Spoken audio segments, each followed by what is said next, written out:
Hi guys! Welcome back to Tarot Page Philippines. And this video, gawin natin ang energy check ng may mga sun, moon, at rising ng Aquarius. So if you're new, subscribe, like, and share. At remember, readings are for guidance purposes. Use your free will wisely. And your deity for your energy check, Aquarius, is si Juno.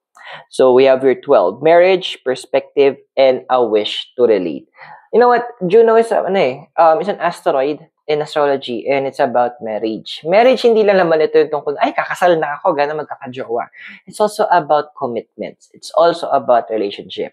So, of course, ito na yung pinapala sa'yo na yung Juno. Double check mo lahat ng mga relationships na meron ka. Pwedeng romantic yan, platonic, it could be an eros or professional, it could be a philos. Kung ano man tong connection na meron ka with people, it's time that you evaluate. Ano ba yung i-evaluate mo? Tama pa ba na meron ka connection with this individual? Tama pa, nakasupport yung energy ba niya, yung energy ko, is nagja-jive pa ba? Andoon ba na yung relationship namin, ando pa ba sa level ng give and take? Is it about mentoring? Kumbaga, ito na yung i-evaluate mo. Dito mo i-apply yung pagiging overthinker mo, Aquarius.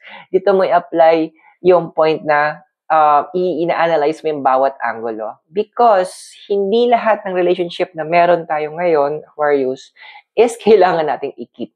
There are relationships na hitagang temporary lang siyang binibigay ng universe. Kasi meron tayong dapat matutunan at sila din sa atin.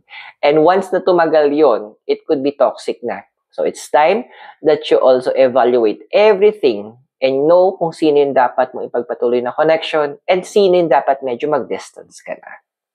I hope nakatulong yung reading. Those are for guidance purposes. Use your free will wisely.